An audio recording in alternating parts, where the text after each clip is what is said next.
Yeah.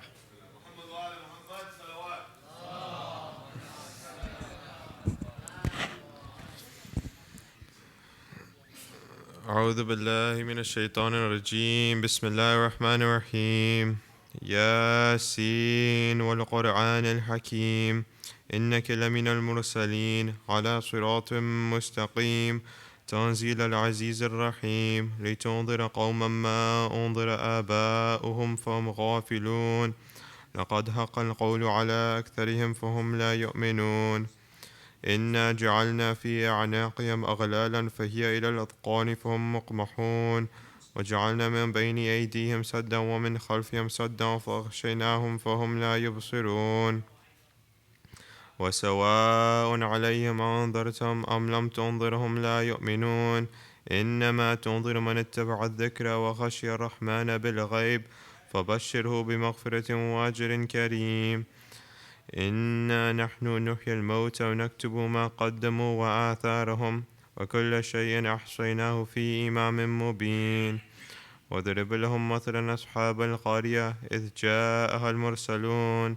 إذ أرسلنا إليهم اثنين فكذبوهما فعززنا بثالث فقالوا إنا إليكم مرسلون قالوا ما أنتم إلا بشر مثلنا وما أنزل الرحمن من شيء إن أنتم إلا تكذبون قالوا ربنا يعلم إنا إليكم لمرسلون وما علينا إلا البلاغ المبين قالوا إن تطيرنا بكم لئن لم تنتهوا لنرجمنكم وليمسنكم منا عذاب أليم قالوا طائركم معكم أن ذكرتم بل أنتم قوم مسرفون وجاء من أقصى المدينة رجل يسعى قال يا قوم اتبعوا المرسلين اتبعوا من لا يسألكم أجرا وهم مهتدون وما لي لا أعبد الذي فطرني وإليه ترجعون أتخذ من دونه آلية إن يردني الرحمن بضر لا تغن عني شفاعتهم شيئا ولا ينقذون إني إذا لفي ضلال مبين إني آمنت بربكم فاسمعون قيل ادخل الجنة قال يا ليت قومي يعلمون بما غفر لي ربي وجعلني من المكرمين وما أنزلنا على قومه من بعده من جند من السماء وما كنا منزلين إن كانت إلا صيحة واحدة فإذا هم خامدون يا حسرة على العباد ما يأتيهم من رسول إلا كانوا به يستهزئون ألم يروا كم أهلكنا قبلهم من القرون أنهم إليهم لا يرجعون وإن كل لما جميع لدينا محضرون وآية لهم الأرض الميتة أحييناها وأخرجنا منها حبا فمنه يأكلون وجعلنا فيها جنات من نخيل وأعناب وفجرنا فيها من العيون ليأكلوا من ثمره وما عملته أيديهم أفلا يشكرون سبحان الذي خلق الأزواج كلها مما تنبت الأرض ومن أنفسهم ومما لا يعلمون وآية لهم الليل نسلخ منه النهار فإذا هم مظلمون والشمس تجري لمستقر لها ذلك تقدير العزيز العليم والقمر قدرناه منازل حتى عاد كالعرجون القديم لا الشمس ينبغي لها أن تدرك القمر ولا الليل سابق النهار وكل في فلك يسبحون وآية لهم أن حملنا ذرية في الفلك المشحون وخلقنا لهم من مثله ما يركبون وإن نشأ نغرقهم فلا صريخ لهم ولا هم ينقذون إلا رحمة منا ومتاعا إلى حين وإذا قيل لهم اتقوا ما بين أيديكم وما خلفكم لعلكم ترحمون وما تأتيهم من آية من آيات ربهم إلا كانوا عنها معرضين وإذا قيل لهم أنفقوا مما رزقكم الله قال الذين كفروا للذين آمنوا أنطعم من لو يشاء الله أطعمه إن أنتم إلا في ضلال مبين ويقولون متى هذا الوعد إن كنتم صادقين ما ينظرون إلا صيحة واحدة تأخذهم وهم يخصمون فلا يستطيعون توصية ولا إلى أهلهم يرجعون ونفخ في الصور فإذا هم من الأجداث إلى ربهم ينسلون قالوا يا ويلنا من بعثنا من مرقدنا هذا ما وعد الرحمن وصدق المرسلون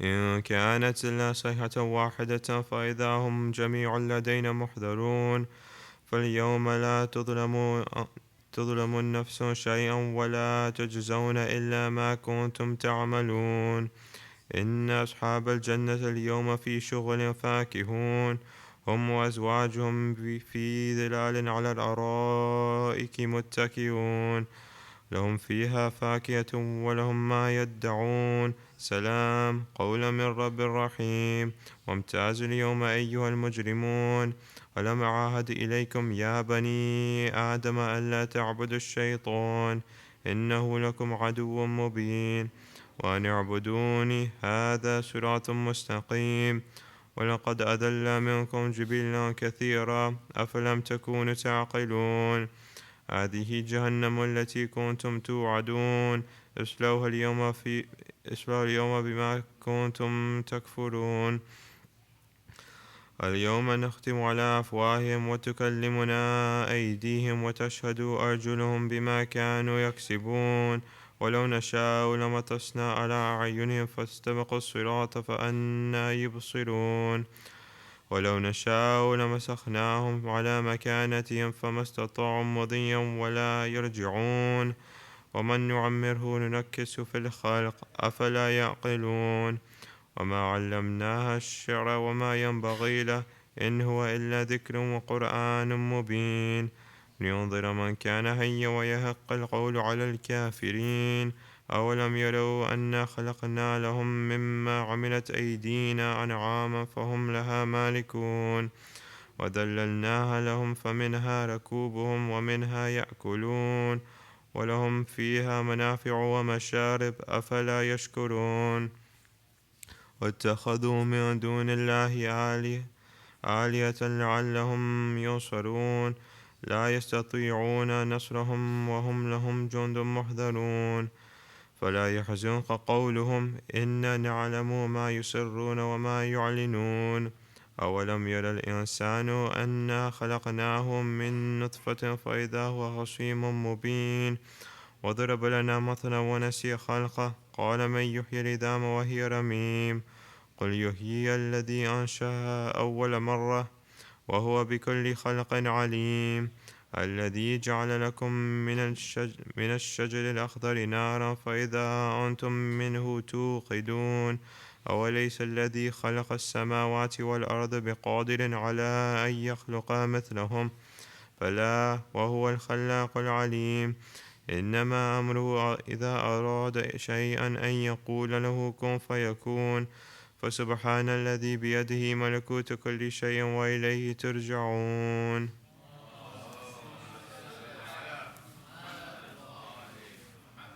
سورة الفاتحة.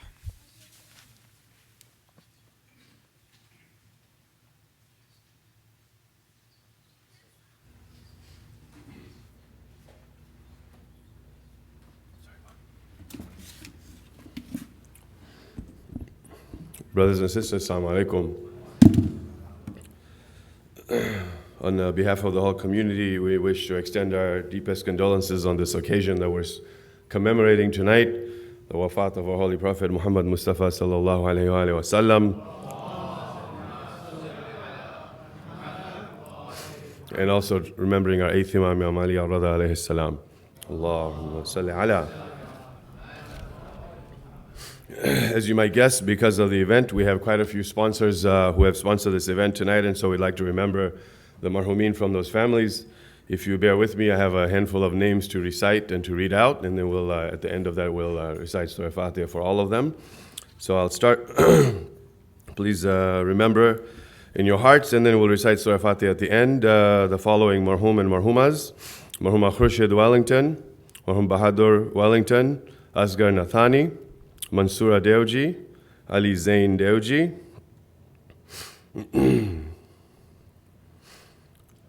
marhumin of Khaku, Kanji, Lila, and Rafiq families.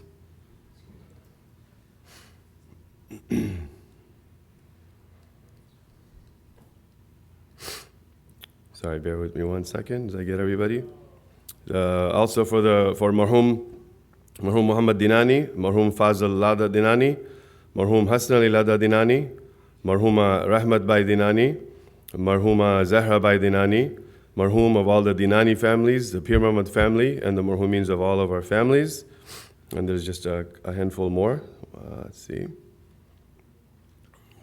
Also, marhuma Zainab Karmali, marhum Anwar Karmali, marhum Kamal Karmali, marhumin of Karmali, Dharamsi, and Deuji families. And just a couple more.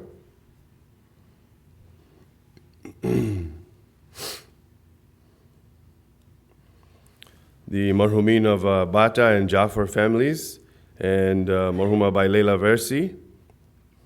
And one last one. Also for marhum J.M. Jafar, marhum Sadiq Somji, marhuma Sukena Salim Somji, marhum Haider Ramtullah. And we also have a handful of other sponsors who didn't want all their marhums to be named, but the marhums of all of those who have sponsored the program tonight, and the marhumin from all of our families. If we can, please wholeheartedly recite Surah Al-Mubarakat Al-Fatiha.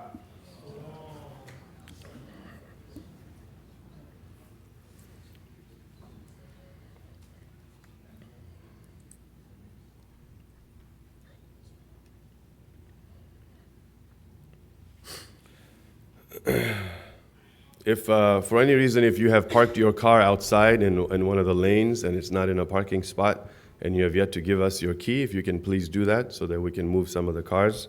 So if your car is outside in one of the parking lanes, if you can please see Brother Mason Deuji outside and you can hand him your key, and inshallah he can take care of your car. Who is Hussein of Orange County has also asked us to announce that they are doing a canned food drive. There are several collection bins. Huseini Imambara is one of them, so you'll see later this evening we'll put a collection bin outside, but they're collecting over the next several weeks. So if you get a chance at your next program, do please bring some canned foods and we'll make sure those get to the right places. Before we start the Majlis program for tonight, we have two short, quick little presentations that we'd like to share with you. One is by Syed Riaz Hasni, is visiting from the Bay Area, and he'll spend just a few minutes with us. He is part of a team of a group of concerned Shia brothers and sisters who have created an advocacy campaign for Yemen, and they launched it last Muharram after much consultation with a lot of the resident alims and visiting scholars. They are working with anti-war and peace organizations. They've held several events all over over California. On the humanitarian front, they've provided much needed help on the ground, and they're working with Az-Zahra Trust and also working with Shia Muslim Council. So I'd like, if Brother Zahid can just turn the PowerPoint on, and the ladies' side, if you can have the PowerPoint on. With the loud salawat, we'll make a welcome Sayyid Riaz. We'll spend just a handful of minutes with us to show us what they're working on and what they're working with and the help that we can provide them, inshallah. Muhammad wa ali Muhammad salawat.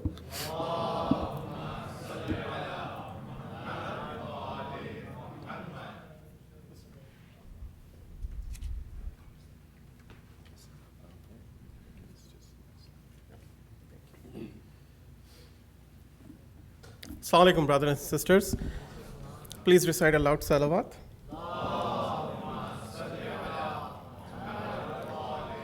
So before I begin my presentation, I would like to say thanks to the Jamaat for providing us the opportunity, and particularly to Shia Muslim Council.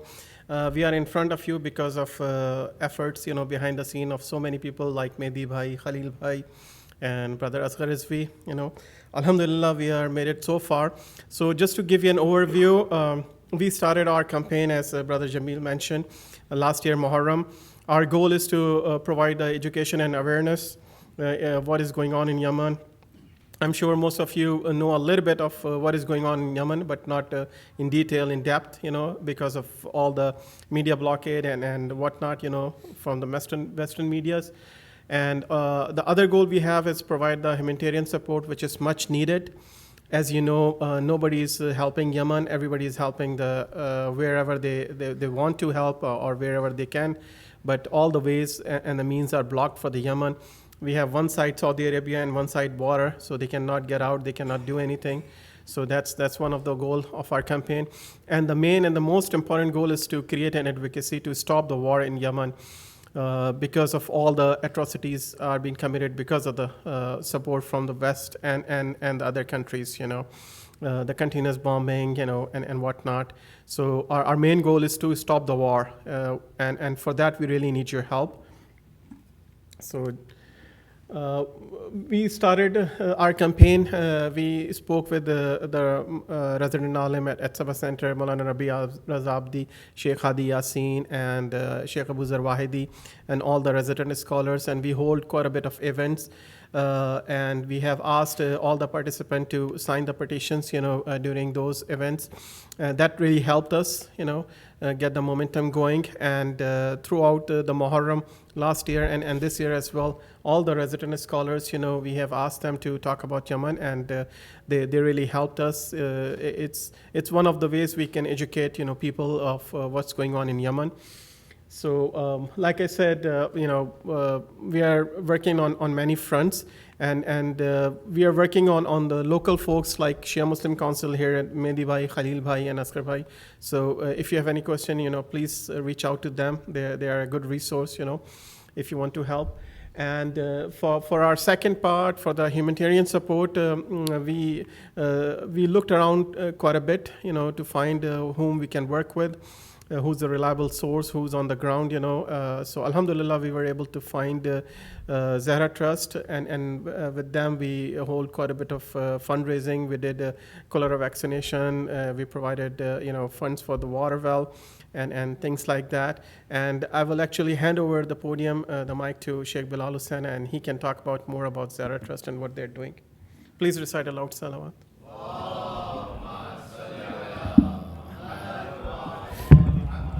Assalamu alaikum.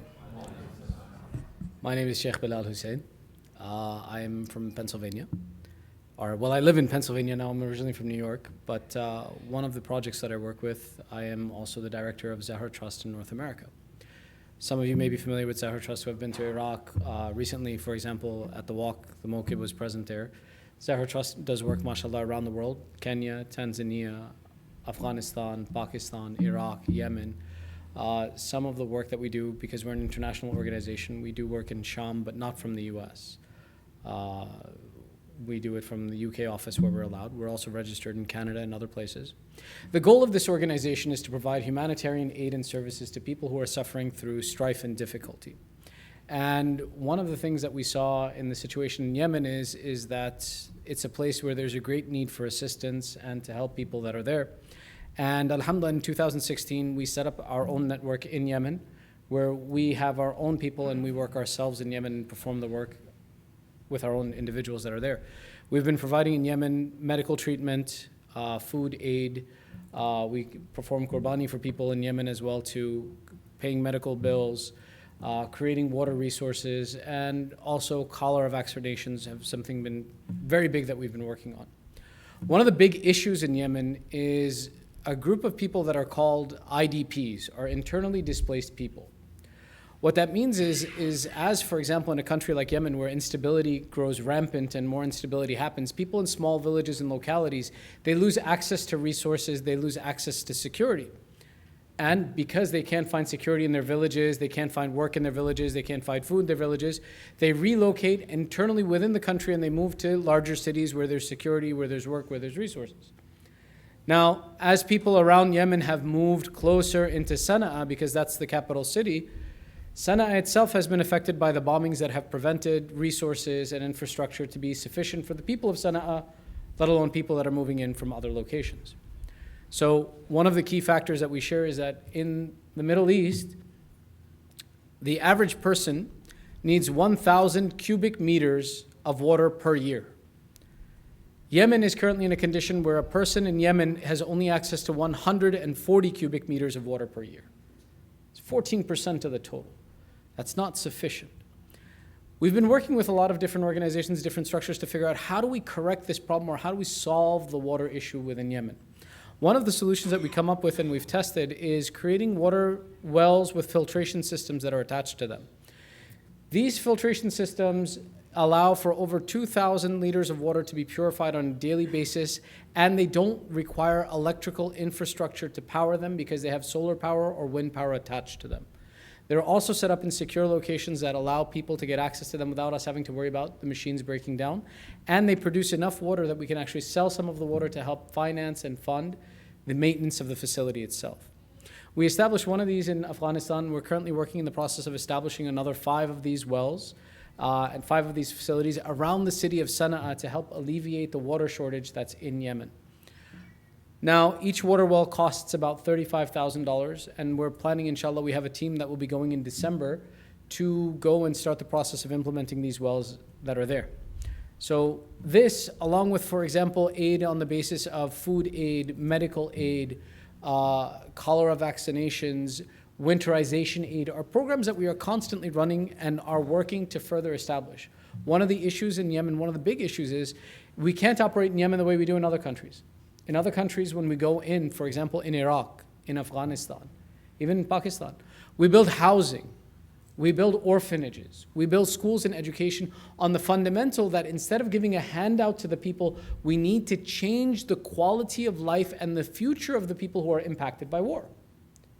And you can't do that by simply handing a person a bunch of money and saying, here you go. Then that person becomes reliant on the handout. Instead, what we do is we build the infrastructure to change the situation. Yemen, because of the lack of security within the country, we can't build infrastructure in Yemen, which is why all these projects are great. Humanitarian aid is necessary. Over half of the population of Yemen does not have access to food correctly. This is a serious issue. But all of this work that we're doing right now is simply a drop in the bucket until we can stop the war. Once there's security within the country, then we can go in and build infrastructure again. We can go in and start bringing change into that society. And for that, it becomes very important that each one of us that is present here, we have a voice in this country. We have a voice in this community. We have a voice in the state, that we elect to use our voice to promote that concept of advocacy. And that's what our main goal tonight is to motivate our community to step forward and use our voice to stand up for these people and to help change this war that's happening there. Syed Riyaz will explain a little bit more about that. Sallu ala Muhammad wa ali Muhammad.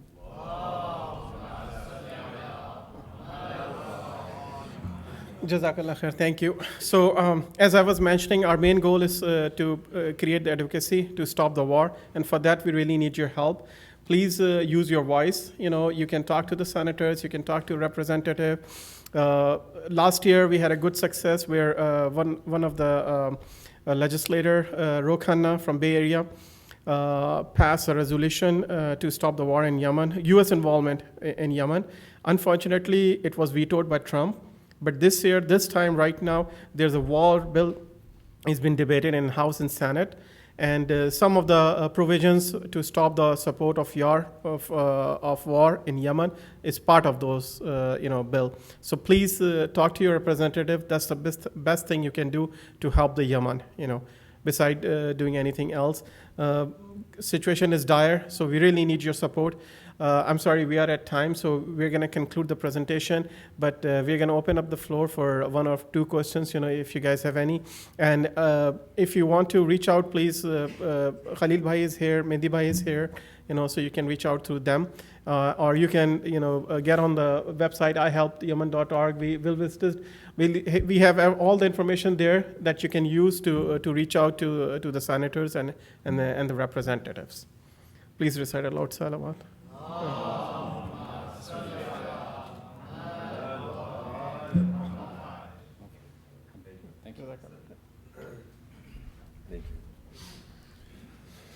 Thank you, Syed Riaz and Sheikh Bilal. Thank you very much for the talk. Inshallah, we've learned a little bit more about the situation there in Yemen. And if anybody has any follow-up questions or not, please feel free to see them. Next, Brother Khalil, I'll give you a couple of minutes. I know you wanted to make a quick announcement on an upcoming program with SMC. And Muhammad wa ali Muhammad, salawat.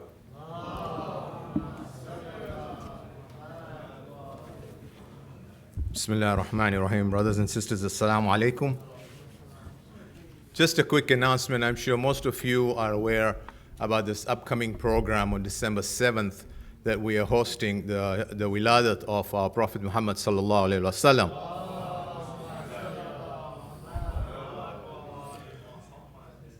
The event is going to be taking place at Yoba Linda Community Center, and this is also co-sponsored by Shura Council. And I wanted to take this opportunity to invite all of you to attend this first-time program that we're doing in collaboration with Shura Council.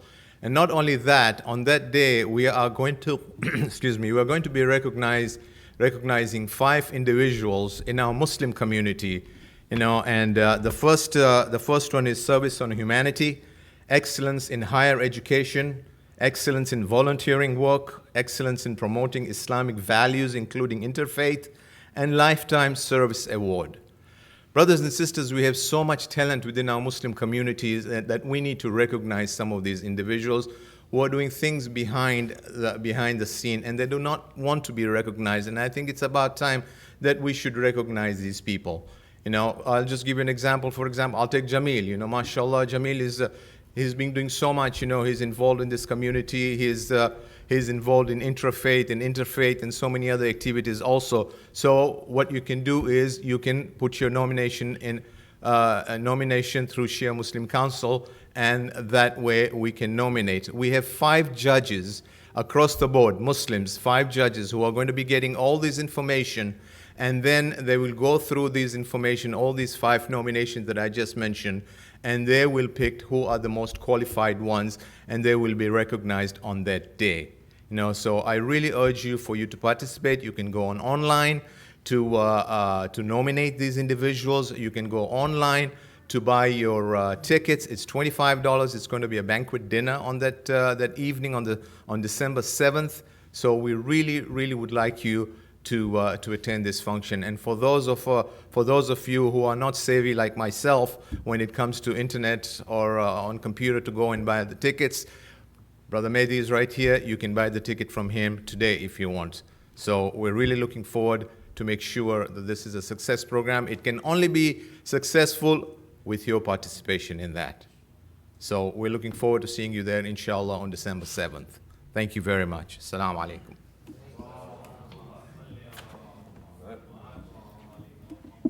Thank you, Brother Khalil. Inshallah, now we'll get our program started for the Wafat program, inshallah. With loud salawat, let's welcome Brother John for the Marcia and Brother Faisal for the Marcia recitation.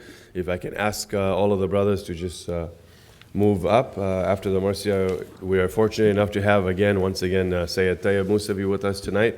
You'll recognize Syed Tayyab from our 12 nights of Muharram, and he'll recite the majlis for us tonight. Muhammad wa ali Muhammad, salawat. Allahumma salli ala Muhammad wa ali Muhammad. Fatiha.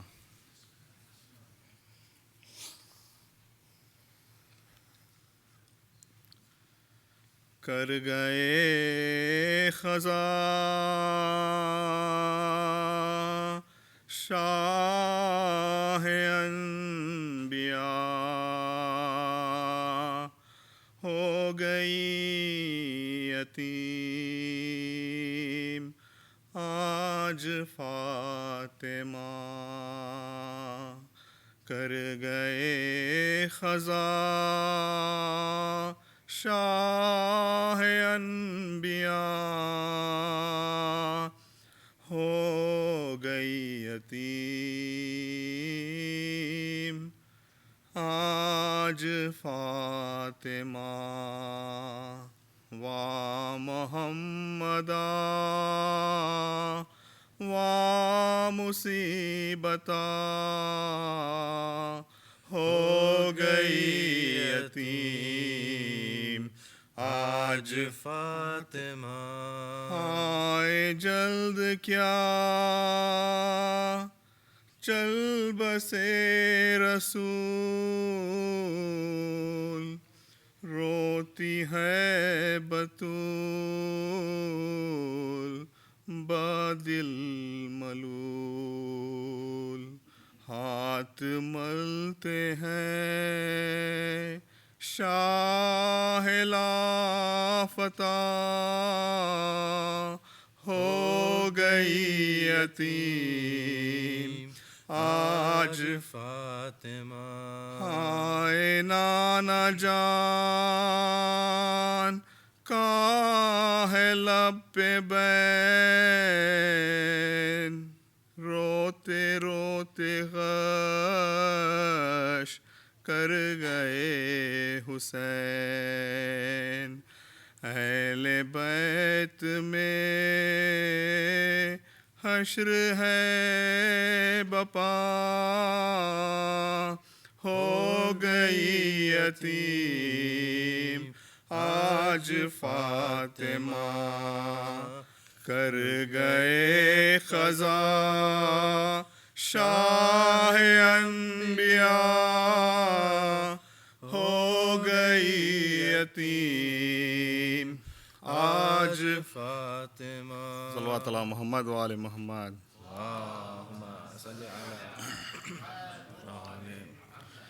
وطن میں قافلہ کربلا کی آمد ہے سواری حرم مصطفیٰ کی آمد ہے یتیم سرور گل و کبا کی آمد ہے غریب و بے کس و بے آشنا غریب و بے کس و بے آشنا کی آمد ہے تمام شہر ہے شایخ علی کے پیاروں کا نبی کے روزے پہ مجمع ہے نبی کے روزے پہ مجمع ہے دوست داروں کا سنا تھا جب سے کہ آتے ہیں سید اکرم خوشی سے فاطمہ صغرا کا تھا جب عالم کبھی تو جھکتی تھی سجدے میں وہ بدید نام کبھی یہ کہتی تھی کہ کبھی یہ کہتی تھی کہ نانی جان جی گئے وطن میں آج شہ مشرقین آتے ہیں چلو چلو میرے بابا حسین چلو چلو میرے بابا حسین آتے ہیں یہ نوحہ پڑتا تھا گھوڑے کے آگے آگے بشیر مدینہ لٹ گیا جنگل میں ماں مدینہ لٹ گیا جنگل میں مار گئے شبیر گلے پہ دل بھرے زہرا کے چل گئی شمشیر کیا غریب الوطن کیا شہید غریب الوطن کو بے تقسیم پڑا رہا جو زمین پر یہ اس کا جامع ہے کفن ملانا جس کو کفن ملانا جسے اس کا یہ ہوا جو روزے میں داخل وہ قافلہ ناگاہ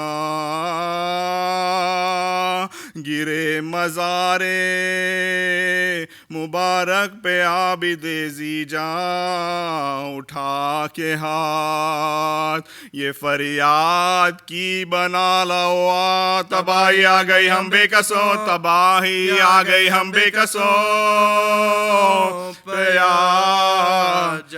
یتیم ہو کے یہ ناشاد کام آیا ہے پدر کو کھو کے وطن میں غلام پدر کو کھو کے وطن میں غلام آیا گئی لحد پر اس طرح سے زینب موزوں کہ ایک ہاتھ میں شہ کا مامے پرخوں اور ایک ہاتھ میں حضرت کا جامع گلگوں، زباں پہ مرثیہ جس کا یہ زباں پہ مرثیہ جس کا یہ جان گزا محزون، یزید نے ہمیں لوٹا دہائی ہے نانا، بہن شہید کے مجرے کو، بہن شہید کے مجرے کو، بہن شہید کے مجرے کو ہوئی حسین کے مرنے سے در بدر زینب، گئی یزید کی مجلس میں نہ، گئی یزید کی مجلس میں نہ گے سر، کئی مہینے رہی قید نوح اگر زینب، یہ سخت جاں تھی، یہ سخت جاں تھی چابی پھری در، ورم ہے شانوں پہ دکھتے ہیں استخوانانا، یہ میرے بازو پہ رسی کے، یہ میرے بازو پہ رسی کے ہے نشان نانا، صلوات اللہ محمد علیہ.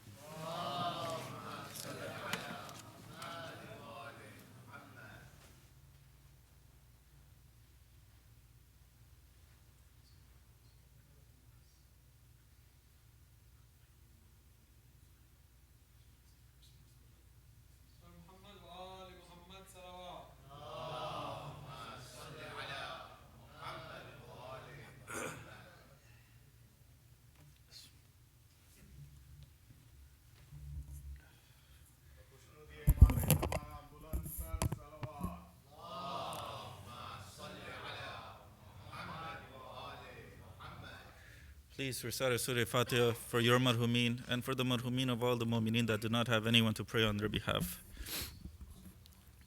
Bismillah.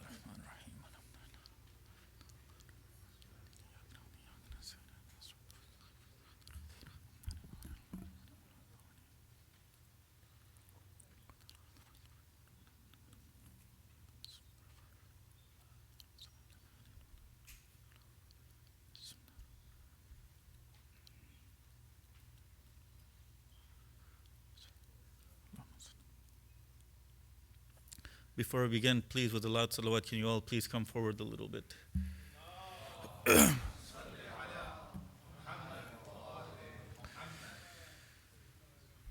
أعوذ بالله من الشيطان الرجيم بسم الله الرحمن الرحيم الحمد لله الذي لا يبلغ مدحته القائلون ولا يوصينا معه العادون ولا يؤدي حقه المجتهدون الذي لا يدركه بهد الهمم ولا يناله غوث الفتن الذي ليس لصفته حد محدود ولا نعت موجود ولا وقت محدود ولا أجل ممدود فترى الخلائق بقدرته ونشر الرياح برحمته ووتد بالسخر ميدان عرض ثم الصلاة والسلام على أشرف الأنبياء والمرسلين وحبيبنا وحبيب رب العالمين أبي القاسم محمد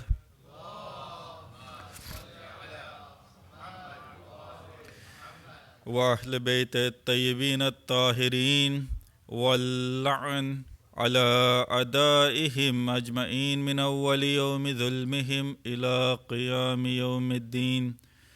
أما بعد، فقال الله سبحانه وتعالى في كتابه المبين وقوله الحق بسم الله الرحمن الرحيم وما أرسلناك إلا رحمة للعالمين. صدق الله العلي العظيم. The first of our salawat in honor of Amir al-Mu'mineen and SIIJLA.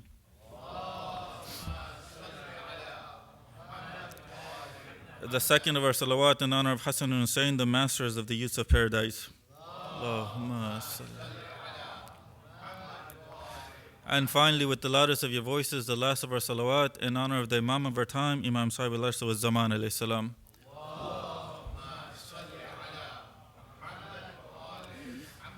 Dear brothers and sisters, Assalamu alaikum wa rahmatullahi wa barakatuh.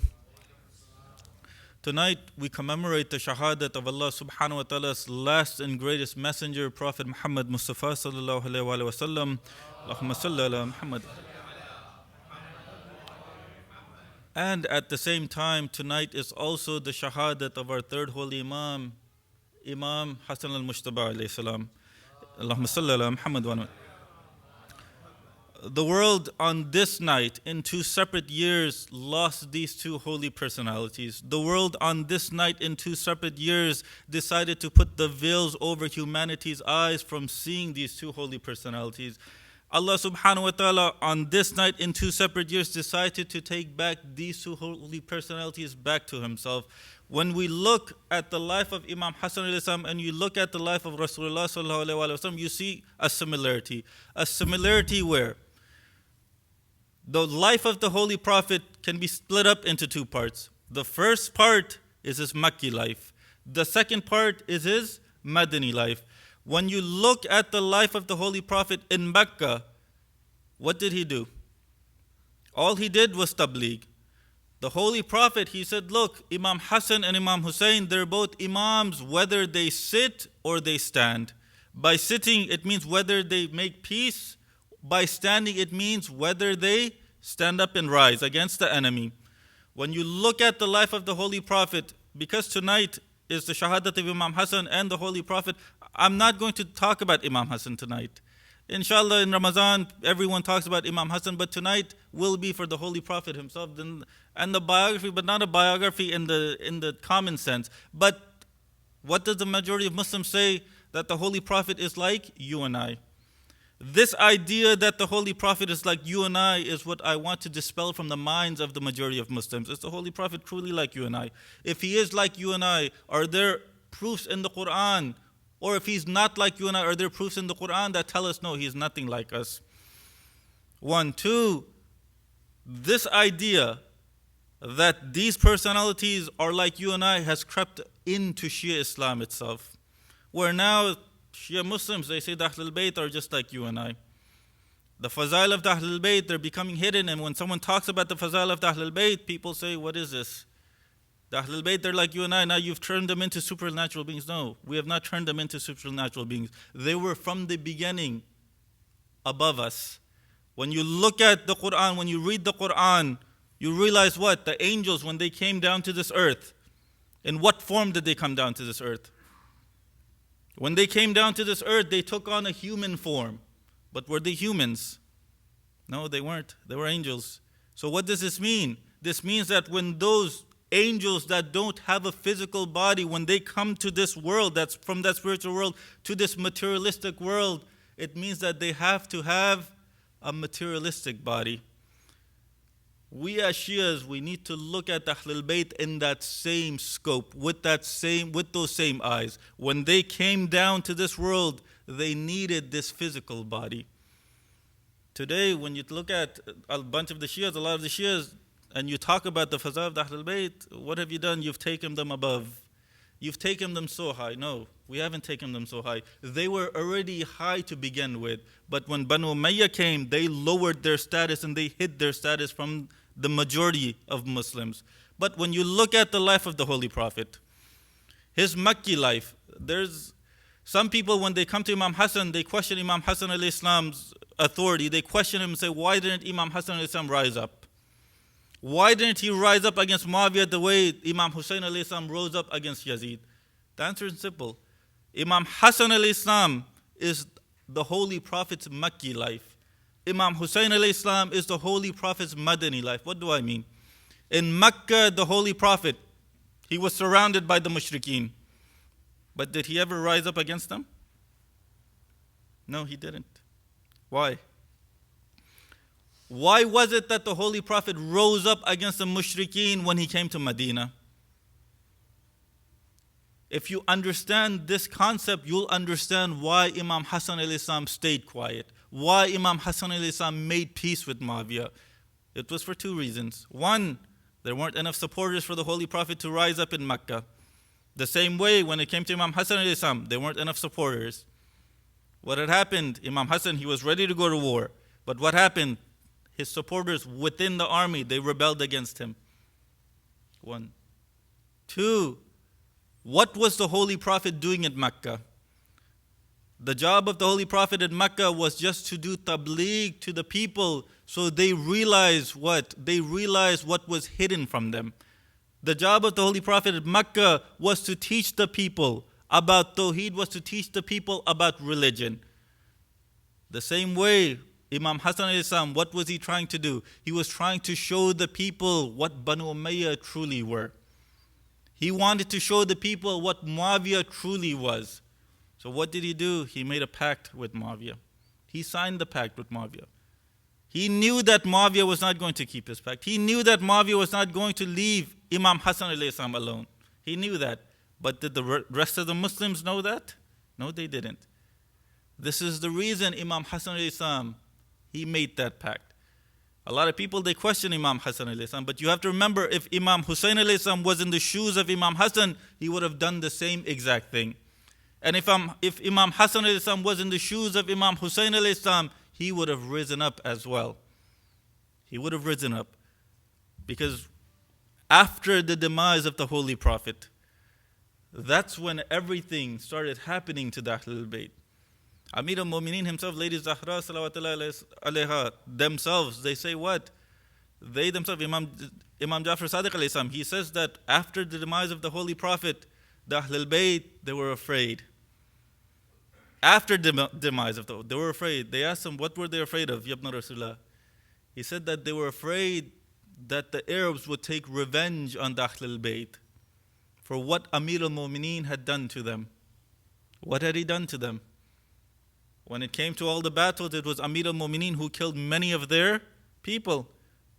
Imam Jafar Sadiq alayhi salam, he says that they were afraid. That night that the Holy Prophet passed away, Imam Jafar Sadiq alayhi salam, he says that was the most difficult night for the Ahlul Bayt, because they were completely afraid. Now when it comes to the Holy Prophet, he's just like you and I. He's just like you and me. This is what the majority of Muslims, they say. But is it really true that he is just like you and me? There's something that needs to be cleared up. Just because he's not like you and me, does that mean that we cannot do what he did? Just because he's not like you and me, does it mean that we do not take the morals that he gave us? It doesn't mean that. So when it comes to the Holy Prophet, you look at his birth. Was his birth anything like our birth? No. You look at the Holy Prophet and you read the Quran. Allah subhanahu wa ta'ala, He says in the Quran that the Holy Prophet, soon the Holy Prophet will never forget. We will teach him so that he will never forget. Yet you have narrations from Aisha in Sahih Bukhari and Sahih Muslim that say that one night the Holy Prophet, he heard some person recite certain verses of the Quran, and he thanked that person for reminding him those verses of the Quran that he himself had forgotten. The Holy Prophet forgets, but the Awam al-Nas, they don't forget the Quran. Allah subhanahu wa ta'ala has guaranteed that the Holy Prophet does not forget. Yet you have narrations that say that the Holy Prophet forgets. It's amazing how the majority of Muslims, they accepted the hadith, the narrations of those people that hated the Ahlul Bayt, but when it came to the narration of the Ahlul Bayt themselves, they rejected them. They rejected them. The Holy Prophet is like you and me. When it comes to the Holy Prophet himself, what does Allah subhanahu wa ta'ala say? Surah Al-Najm, verses 2 to 5. What does Allah subhanahu wa ta'ala say? مَا ضَلَّ صَاحِبُكُمْ وَمَا غَوَى وَمَا يُنْتِقُ عَنِ الْحَوَىٰ إِنَّ هُوَ إِلَّا وَحْيٌ يُوحَىٰ عَلَّمَهُ شَدِيدُ الْقُوَىٰ. Verses 2 to verse 5. Surah Al-Najm. In these verses, Allah subhanahu wa ta'ala is telling us the characteristics of the Holy Prophet. The Holy Prophet does not speak of his own accord. The Holy Prophet does not diverge from the path. You and I, we speak, we say what we want, we do what we want. Everything that the Holy Prophet says, everything that the Holy Prophet does is what? A revelation revealed to him. Our actions, our words, are they revelations? No. They're not. So how is the Holy Prophet like us? His actions, his words are revelations revealed from Allah subhanahu wa ta'ala. He never strays off from the path. You and I stray off from the path. Allah subhanahu wa ta'ala says what? He says that He is the one who taught him. The one mighty in power is the one who taught him. Who's taught us? People just like you and I. When these four characteristics do not exist in us and they exist in the Holy Prophet himself and only the Holy Prophet, then how is he like you and I? How is he like you and me? This is the question that needs to be put forth to Muslims. The Holy Prophet is like you and me. When you start thinking that the Holy Prophet is like you and me, then you start having the ideas that because he's like you and me, he's able to make mistakes.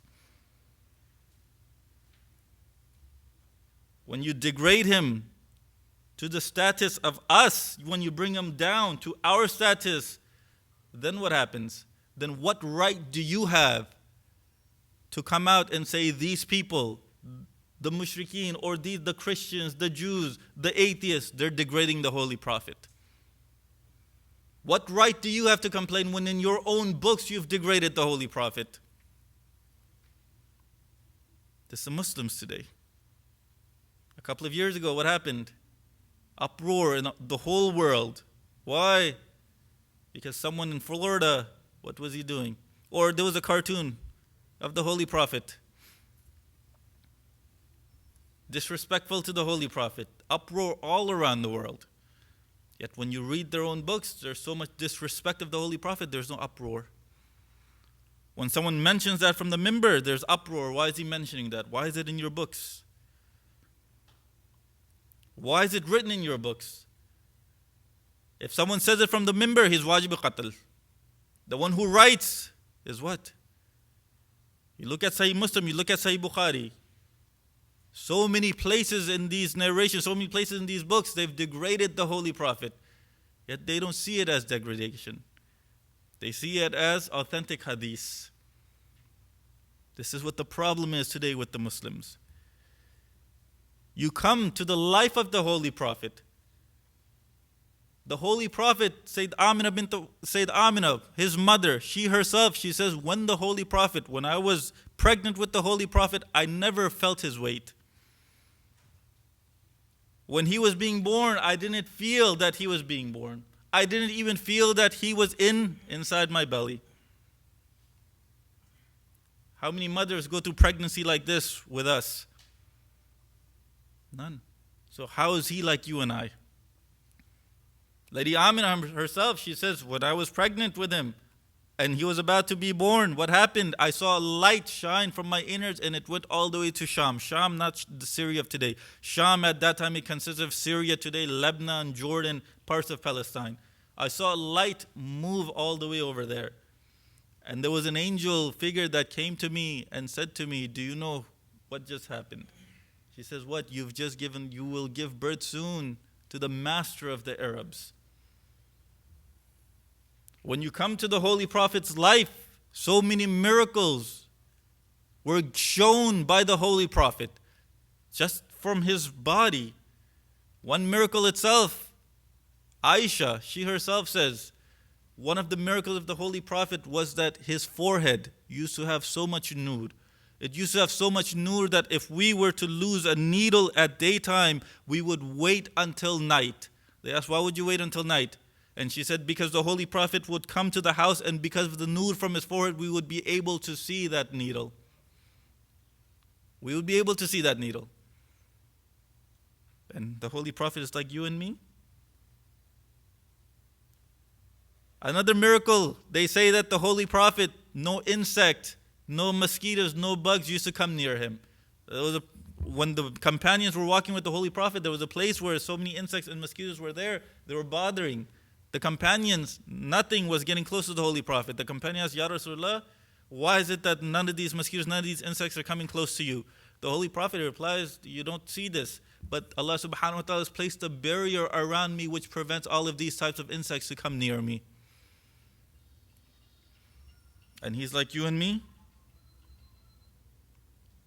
When you come to the miracles of the Holy Prophet, Allama Majlisi himself, he has in his book, he writes what? He says that one of the miracles of the Holy Prophet was that when he used to go to sleep, he used to put a black cloth over him. And nur used to radiate from his body. And people used to know that this was the Holy Prophet sleeping here. Why? Because even when that black cloth was over his body, there used to be sparks of nur that would go out. And people would say that this is the Holy Prophet. And the Holy Prophet is like you and me? In what sense is the Holy Prophet like you and me? He has a body like you and me. He has eyes like you and me. Because he has this, he's you and me? These personalities, brothers and sisters, you have to remember, they might look like us, they might talk like us, they might walk like us, but they're nothing like us. They're nothing like us. We shouldn't even think for 1 second that they're like us. But does this mean that we don't act like them? No, of course not. The Holy Prophet himself, he came for what reason? He himself, he says that I was sent last as messenger to take humanity to the height of morals. To the height of morals. That was the reason the Holy Prophet came. So when we look at the life of the Holy Prophet, we need to see whether or not we have taken those morals from the Holy Prophet and we've applied them to our life today. What type of morals? When it comes to the Holy Prophet's life, how many of us knew how courageous the Holy Prophet was? From the members, everyone talks about the courage of Amir al-Mu'mineen. But not many people talk about the courage of the Holy Prophet. Amir al-Mu'mineen himself, he used to say that when the war was at its peak, we used to go to the Holy Prophet. When the war was at its peak, we used to go. Haydar al-Karrar is saying this. We used to go to the Holy Prophet. His courage. He used to be the first one to go out. He used to be the first one to go out into battle. When it comes to his humor, to be honest, till this day, I've never heard someone from the minbar speak about the Holy Prophet's humor. When it comes to the Holy Prophet, his worship in the mihrab, absolutely true. The way he fasted, absolutely true. But did the Holy Prophet not have a sense of humor? This part of humanity that these personalities had, they're part of humanity. You can't get rid of that. Why? When you come down to this world, you have to take what? You have to look like materialistic beings in this world. Did the Holy Prophet not have a sense of humor? He had a sense of humor. When we talk about the morals of the Holy Prophet, what do we mostly talk about? We talk about how he prayed. We talk about what type of worshiper he was. We talk about how he fasted. But we don't talk about these other parts. When you look at his courage, when you look at his humor wasn't like the way a lot of people today, they humor. He never made fun of someone just to ridicule them and put them down. Today, when you talk about humor, this is basically what humor is turned into. Something isn't funny unless you make fun of someone. No, the Holy Prophet humored people, but it wasn't this type of humor. For example, before Islam, before this person accepted Islam, there was a man.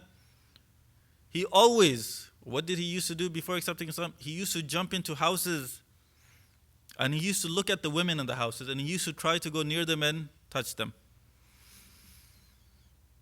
After he accepted Islam, or when they asked him what he's trying to do, he would always say, I'm trying to look for my lost camel. I'm trying to look for my lost camel. This man, he accepted Islam, and after he accepted Islam, a few years later, the Holy Prophet, he asked him, can you tell me what happened with your lost camel? What happened with your lost camel? And the man, he replied, Ya Rasulullah, as soon as I accepted Islam, Islam hobbled my camel. Basically, it tied its legs and that's it. This was the type of humor. The Holy Prophet had this type of humor. But no one talks about it. Amir al-Mu'mineen, the Holy Prophet, they're eating dates. While they're eating dates, the Holy Prophet, he eats the date, and when the seed comes out, the Holy Prophet, he puts it on Amir al-Mu'mineen's side. 1, 2, 3, 4. He keeps putting it on Amir al-Mu'mineen's side. And then the Holy Prophet, he looks over to Amir al-Mu'mineen, he goes, Ya Ali, you ate so many dates. Were you that hungry? And Amir al-Mu'mineen, he looks at the Holy Prophet, he goes, Ya Rasulullah, you're speaking about me? You were so hungry, you even ate the seeds. You even ate the seeds. This was the type of humor, but no one speaks about the Holy Prophet in this way. When you look at the Holy Prophet's life, brothers and sisters, moral lessons. How close are we to the Holy Prophet's perception, or how close are we to why the Holy Prophet came to this world? How close are we?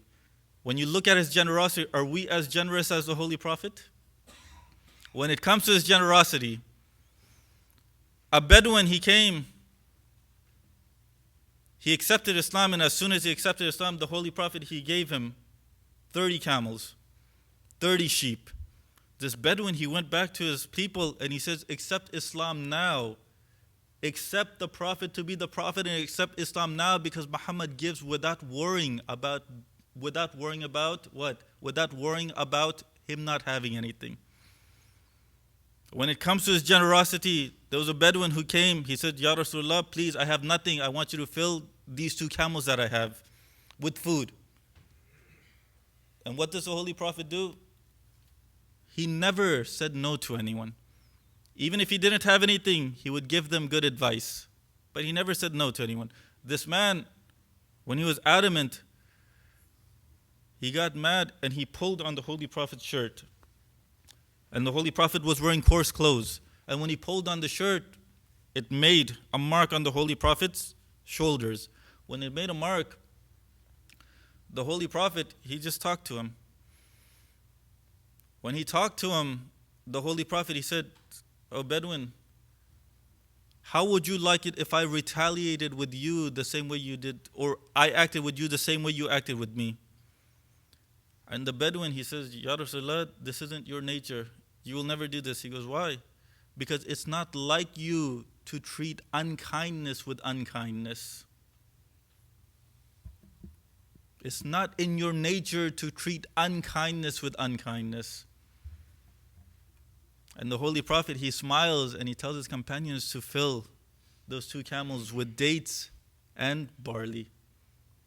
How many of us, brothers and sisters, if we or other Shia brothers, other Muslims were in a dire situation and they came to us in this same way, they tore at our clothes, they abused us, asking us for help, how many of us would help them the same way the Holy Prophet helped? Morals. This is the reason the Holy Prophet came. To heighten the morals of humanity. To heighten the morals of humanity. You look at the Holy Prophet's other aspects of his life. Amir al-Mu'mineen himself, when talking about the morals of the Holy Prophet, Aisha, the first thing she says, that the morals of the Holy Prophet were just like the Quran. The morals of the Holy Prophet were just like the Quran, meaning what? There wasn't any deficiency anywhere. And why would there be? When the Holy Prophet is the best of creation, that means what? There wouldn't be any deficiency in any part of the Holy Prophet. It's amazing how the majority of Muslims, they say that the Holy Prophet was illiterate. Astaghfirullah. Isn't illiteracy a deficiency? How can the person who came to teach all of mankind himself be illiterate? Allah subhanahu wa ta'ala himself, he says in the Quran, Allamu shadidul quwa, the Almighty in power, he's the one who taught him. Yet Muslims say he's illiterate. How sad is this? When it comes to the status of the Holy Prophet, he's just like you and me. How sad is this? When you look at the prophets themselves, Allah subhanahu wa ta'ala says that there are some prophets whose status is higher than other prophets.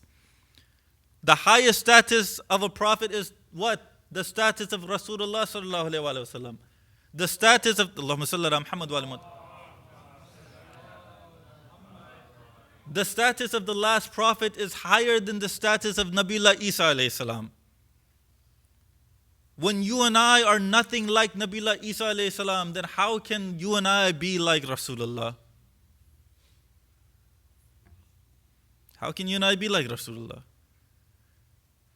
When you don't think about the religion that you're following, when you don't think about the Quran that you're reading, then you come to these types of conclusions. You come to these types of conclusions. And this is what's happening within Shia Islam nowadays also. Everyone needs to read about these personalities, not from our eyes. No, from the eyes of these personalities themselves. You want to know about Amir al-Mu'mineen? You look at Amir al-Mu'mineen through the eyes of someone who's understood Amir al-Mu'mineen, the Holy Prophet. You want to understand the Holy Prophet? You look at the Holy Prophet through someone who understood the Holy Prophet, Amir al-Mu'mineen alayhi salam. You want to understand God? You look at God through the eyes of those personalities that understood God, the Ahlul Bayt alayhimus salam. You don't look at these personalities through your own eyes. Because if you look at them through your own eyes, you'll only see what?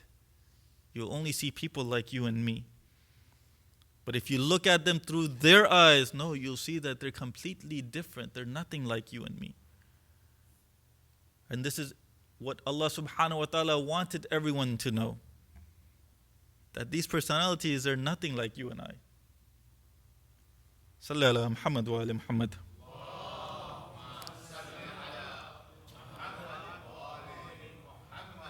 One more salli ala Muhammad wa ala Muhammad.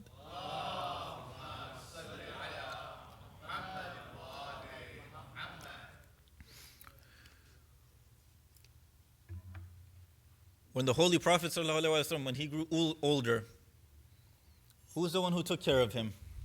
Hazrat Abu Talib. The Holy Prophet was with his father. He passed away while Lady Amina was pregnant. Lady Amina, she passed away when the Holy Prophet was about 5 or 6 years old. From that age, Hazrat Abdul Muttalib looked after him until he was about 8 years old. From that time until Hazrat Abu Talib passed away, it was Hazrat Abu Talib alayhi salam who looked after the Holy Prophet himself. It was Hazrat Abu Talib. And it was in this period that the Holy Prophet found a father figure in Hazrat Abu Talib. It was in this period that the Holy Prophet found a mother figure in Fatima bint Asad. And when you look at how the Holy Prophet treated these two personalities, you ask yourself, do you and I treat our parents the same way? How much respect he had for Hazrat Abu Talib, how much respect he had for Fatima bint Asad. When it came to these two personalities, Hazrat Abu Talib, he made sure, Lady Fatima bint Asad, they both made sure that they didn't even start eating until the Holy Prophet would come to the table. They made sure that the Holy Prophet would be fed before their own children were completely fed. The Holy Prophet himself, he says, when he was putting Lady Fatima bint Asad in the grave, he himself said that this mother of mine, she made sure that my hair was completely combed, even if her son's hair wasn't combed. This is how much they cared for her. And he showed that much respect for them also. How many of us show that much respect to our parents? No. When it comes to the Holy Prophet's morals, these were the type of morals that the Holy Prophet wanted to impart on humanity. When it comes to the Holy Prophet, what did he want to do? He wanted to tell the people, to teach the people that this life is just transient, it'll go away. You need to prepare yourself for the afterlife. And the best way to do that is what? Through morals, through worship. Through worship is absolutely true.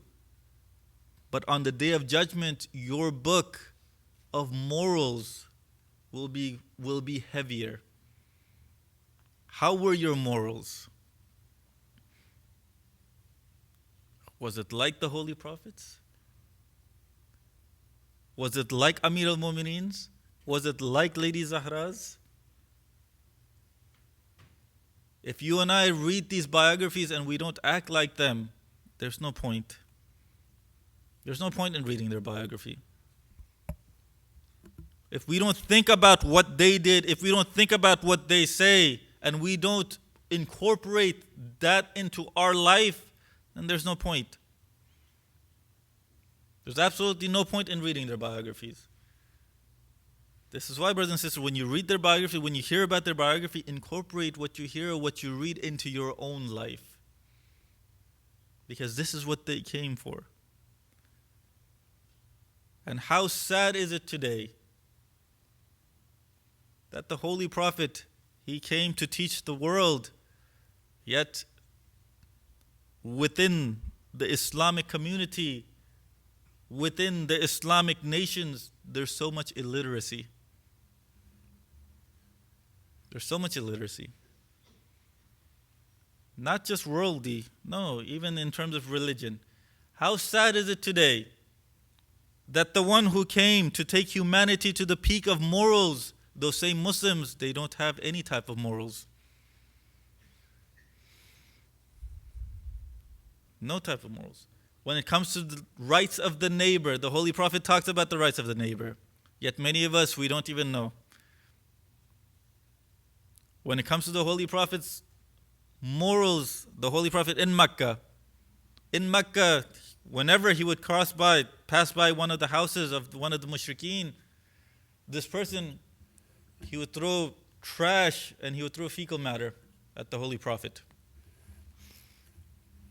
This happened continuously. One day, it doesn't happen. When the Holy Prophet passes by the house and it doesn't happen, he turns around.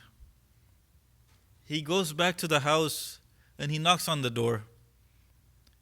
And when he knocks on the door, the lady of the house, she opens the door and he says to her, "Your husband had accustomed me to a certain way."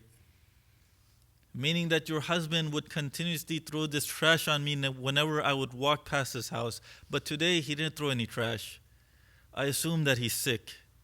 Is it true? And she said, "Yes, it's true." He says, "Can I come in to see him?" The Holy Prophet, he goes in, the man, he looks and he sees that the Holy Prophet's in his room. The man, he looks at the Holy Prophet and he says, "I swear to God, these are the morals of a prophet. I bear witness that there is no God and that you are his prophet."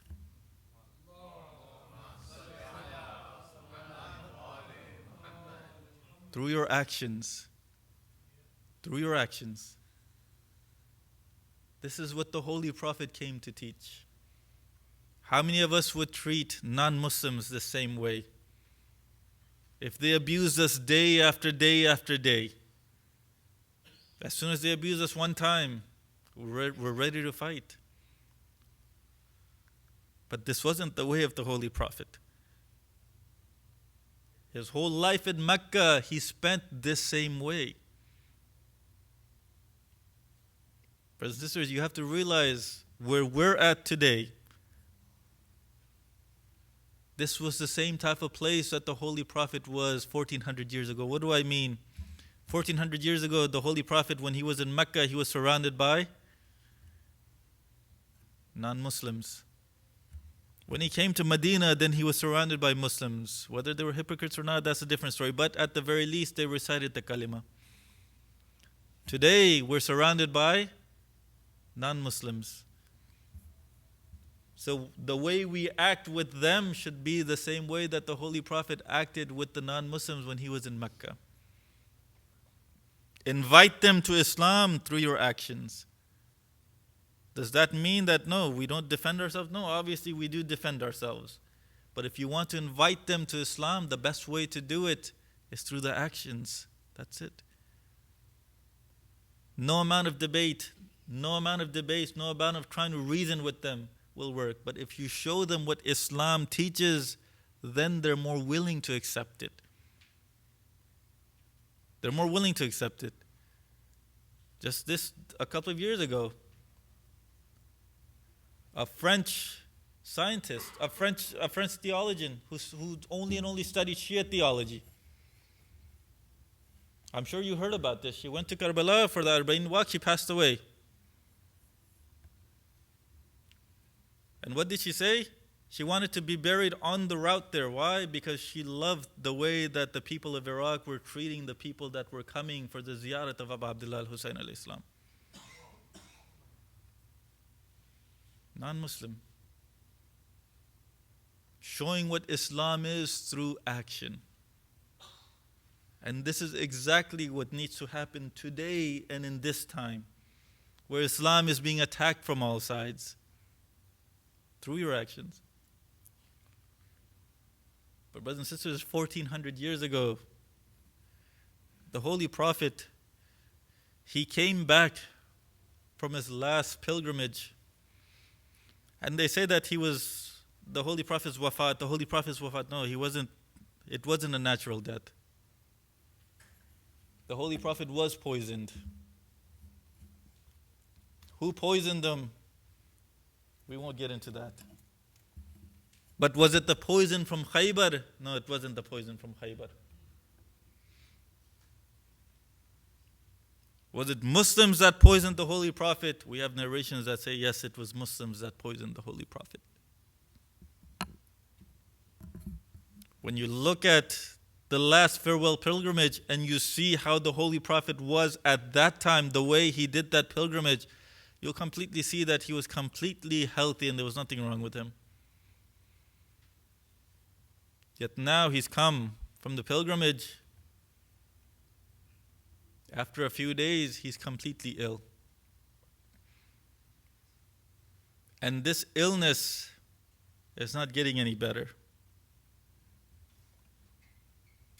It's not getting any better. Why did this happen to the Holy Prophet? What had he done to the Muslims for them to do this? You look at the last days of the Holy Prophet's life, brothers and sisters. It's the 24th or 25th of Safar. The Holy Prophet, he's being carried to the masjid because he's not able to walk anymore. And when he gets to the masjid, he gets on the minbar. Now there's a whole crowd of people. And he tells the people over there, "O people, if you have any rights over me, ask me now, but don't ask me on the day of judgment. If I harmed anyone, you can take your revenge now. Don't do it on the day of judgment." When he says this 3 times, brothers and sisters, you know what happens? One of the men, he stands up and he says, "Ya Rasulullah, I wouldn't have said anything. But because you repeated this phrase 3 times, now I want to say something." And the Holy Prophet, he goes, "What do you want to say?" He goes, "Ya Rasulullah, there was a time that we went to battle. After that battle, there was so much spoils of war that you were trying to push the people back. And in doing so, you had your whip in your hand and you accidentally whipped me. Ya Rasulullah, I want to take revenge now. I want to take my revenge now." The Holy Prophet, he doesn't say, "No, that was an accident." The Holy Prophet, he looks at him. He says, "Okay, take your revenge if you want." He looks at Imam Hassan, he looks at Imam Husein, and he says to them, "O my sons, go bring my whip. Go bring my whip." Imam Hassan, Imam Husain, they go home. When they go home, Lady Zahra, she's at home, and they tell her, "Oh mother dear, we need the Holy Prophet's whip." And she goes, "Oh my sons, why do you need his whip?" And they both tell her, "Oh mother dear, There's a man who claims that the Holy Prophet had whipped him. Now he wants to take revenge before the Holy Prophet leaves. Before the Holy Prophet leaves this world, he wants to take revenge. Lady Zahra, she looks at Imam Hassan, she looks at Imam Husein, and she starts crying. And she says, "Oh, my sons, you know the condition that the Holy Prophet is in. If that man wants to take revenge, please, I ask both of you that both of you put your body in front of the Holy Prophet and you take the whips." When Imam Hassan, Imam Hussein, they were late in bringing back the whip, the Holy Prophet, after the whip was brought, the man, he was given the whip. When he was given the whip, the Holy Prophet, he goes, "Oh man, come and whip me." The Holy Prophet, when he says this, the man says, "Ya Rasulullah, I would whip you, but this wouldn't be just." He goes, "What do you mean?" He says, "When you whipped me, at that time, my shirt wasn't on my back. My shirt wasn't on my back. If you want total justice, Ya Rasulullah, then you have to remove your shirt also. You also have to remove your shirt." Now the people, they're completely astonished. What is this man talking about? Why does he want to whip the Holy Prophet? When the Holy Prophet tells everyone to be quiet, the Holy Prophet, he lifts his shirt up. And the man, he comes. He didn't want to whip the Holy Prophet. All he wanted to do was he wanted to see the seal on the Holy Prophet's shoulders. And what does he do? He kisses that seal 2 and 3 times. And he starts crying. Why? Because now the seal of the prophets is leaving this world. Sallallahu alayka ya Rasulallah. Sallallahu alayka ya Amir al-Mu'mineen. Sallallahu alayki ya Siddiqatu Fatima. Sallallahu alayka ya Hasan al-Mujtaba. Sallallahu alayka ya Gharib al-Ghuraba. Ya Aba Abdullah al-Husayn. Ya Husayn. Ya Husayn. Brothers and sisters, it's the 28th of Safar. The Holy Prophet, he's come back and he's lying down on the floor. Lady Zahra, she has the Holy Prophet's head on her lap. And at that same moment, there's a knock on the door. When there was a knock on the door, Lady Zahra, she goes to the door and she says, "Who is it?" And the man at the door, he replies that, "I want to come and see the Holy Prophet." Lady Zahra, she says, "Go back, the Holy Prophet's resting." Then the Lady Zahra, she comes back to the Holy Prophet, and then there's another knock on the door. 3 times this knock happens. When it happens the 3rd time, brothers and sisters, the Holy Prophet, he wakes up and he says, "Ya Zahra, who is at the door? Do you know?" Lady Zahra, she says, "Oh, my father dear, I don't know who's at the door, but whenever he knocks, my heart starts to tremble. I don't know who's at the door." The Holy Prophet, he says, "Oh, my dear daughter, do you know who that is? That's that personality, that's that person, that's that angel that separates family from family.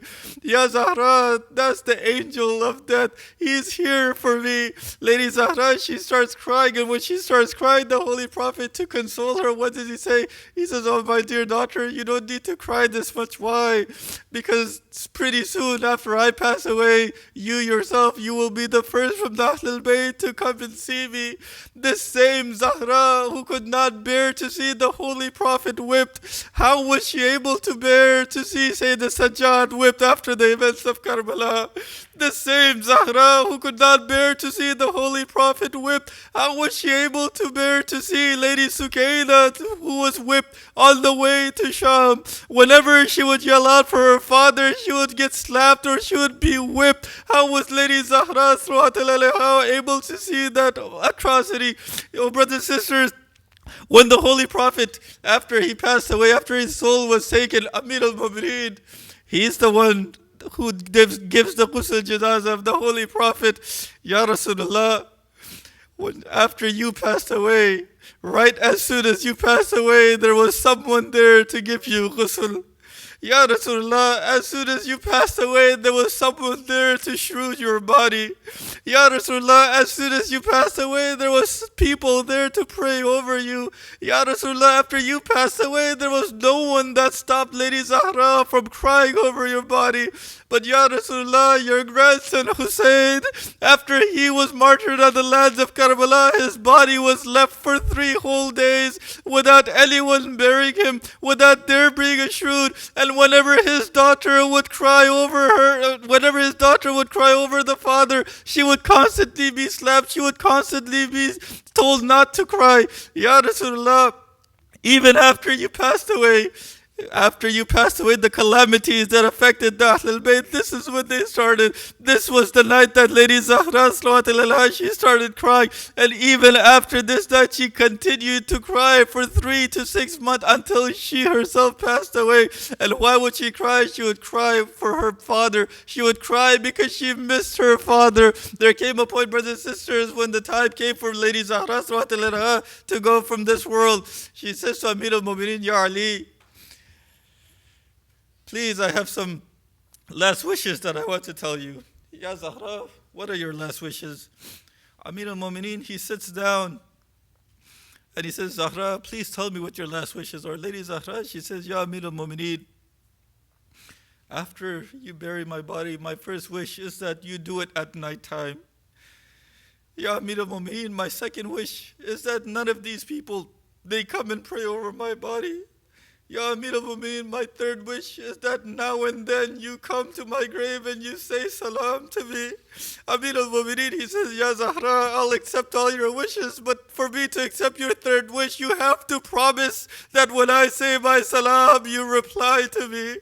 Brothers and sisters, after Amir al-Mu'mineen, he buries Lady Zahra, he starts crying. When he starts crying and he says to Lady Zahra, Ya Zahra, kallimini ana Ali. Oh Zahra, talk to me, I'm Ali. Lady Zahra, she says from the grave, Ya Ali, go back home. My daughter Zainab, she's crying. My daughter Kulthum, she's crying.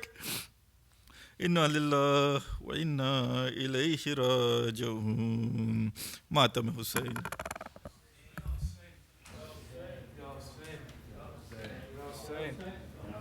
Ya Husein, Ya Husein, ختم رسولان کا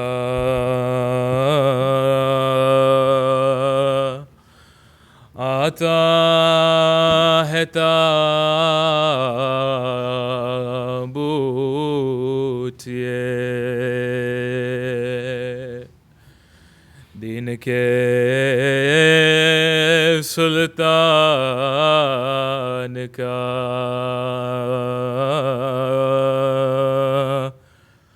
آتا ہے تابوت یہ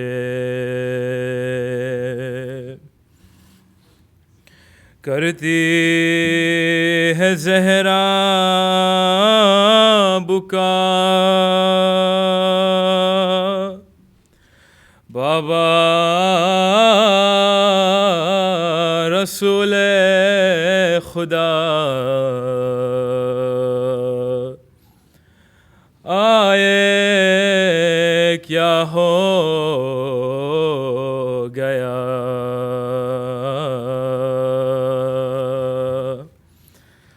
آتا ہے تابوت یہ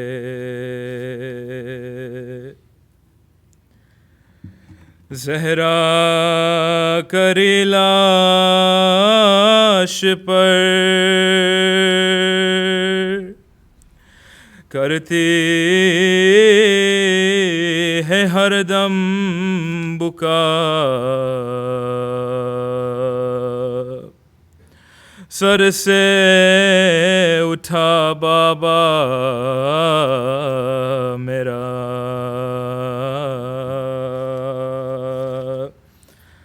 آتا ہے تابوت یہ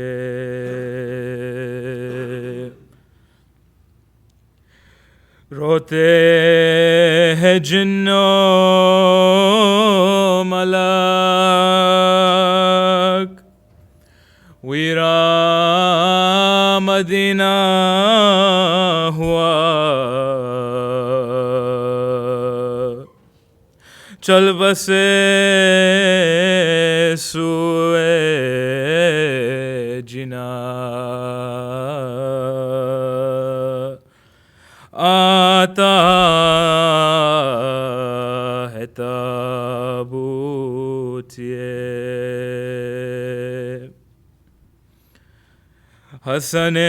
حسنین کا کہوں حال کیا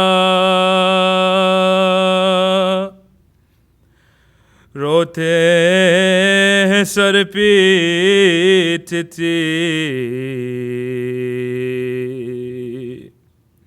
نانا کا سایہ اٹھا آتا ہے تابوت یہ دین کے سلطان کا آتا ہے تابوت یہ ہائے رسول خدا شافی روز جزا ہائے رسول خدا شافی روز جزا ہائے رسول خدا شافی روز جزا کہتی ہے فاطمہ بابا رسول خدا ہائے رسول خدا شافی روز جزا ہائے رسول خدا شافی روز جزا کہتی ہے فاطمہ بابا رسول خدا ہو رہے ہیں سب ملول اہل وطن یا رسول روتے ہیں شہر خدا آہ رسول خدا ہائے رسول خدا شافی روز جزا ہائے رسول خدا شافی روز جزا کہتی ہے فاطمہ بابا رسول خدا کرتی ہے زہرا بکا رونقاں کیوں کربلا ہو گئے مجھ سے جدا بابا رسول خدا ہائے رسول خدا شافی روز جزا ہائے رسول شافی روز جزا کہتی ہے فاطمہ بابا رسول خدا روتی ہوں شام و سحر غم میں تیرے اے پیدر چین نہیں مصطفیٰ بابا رسول خدا ہائے رسول خدا شافی روز جزا ہائے رسول خدا شافی روز جزا کہتی ہے فاطمہ بابا لے خدا ہو رہے ہیں سب ملول اہل وطن یا رسول روتے ہیں شیر خدا آہ رسول خدا ہائے رسول خدا شافی روز جزا ہائے رسول خدا شافی روز جزا فاطمہ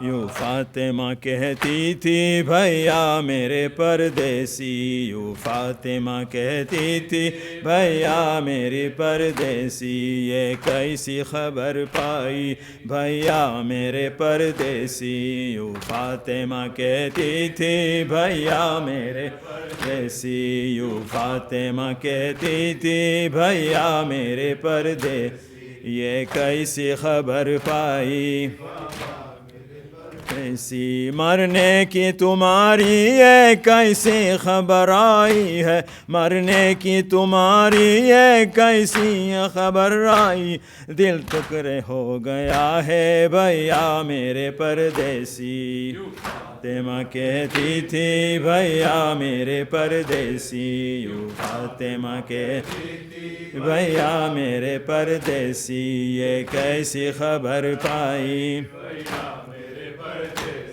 خوش نکلے تھے وطن سے پھر آئے نا وطن میں، خوش نکلے تھے وطن سے پھر آئے نا وطن میں، کیسا سفر ہوا یہ بھیا میرے، ایسی یوں فاطمہ کہتی تھی بھیا میرے پردیسی، تھی بھیا میرے پردیسی، یہ کیسی خبر آئی، مہمانی کے حالے سے بلوایا تھا ظالم نے، مہمانی کے حالے سے بلوایا تھا ظالم نے، مارا تمہیں دگا سے بھیا میرے پردیسی، فاطمہ کہتی تھی بھیا میرے پردیسی، یوں فاطمہ کہتی تھی بھیا میرے پردیسی، یہ کیسی خبر آئی، یہ کیسا ختم ٹوٹا گر فاطمہ کا لوٹا، یہ کیسے ستم ٹوٹا گر فاطمہ کا لوٹا، خالی ہوا مدینہ بھیا میرے پردیسی، فاطمہ کہتی تھی پردیسی، فاطمہ کہتی تھی یا میرے پردیسی، یہ کیسی خبر آئی بھیا میرے پردیسی، یا حسین یا حسین یا حسین یا حسین یا حسین، پر محمد و آل محمد صلوات۔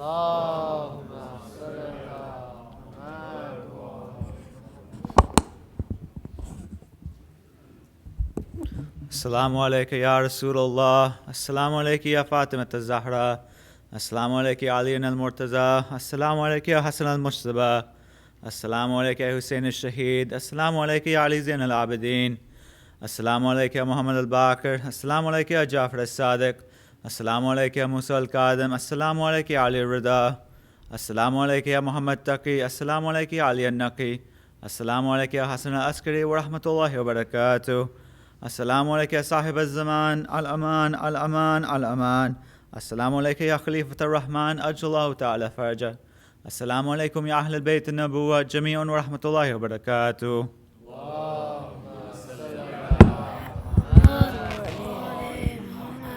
بسم اللہ الرحمن الرحیم، اللہم صلی ولیک حجت ابن حسن صلواتک علیہ وعلی آبائہ فی هذه الساعة وفي كل ساعة وليا وحافظا وقائدا وناصرا ودليلا وعينا حتى تسكنه أرزك طوعا وتمتعه فيها طويلا برحمتك يا أرحم الراحمين.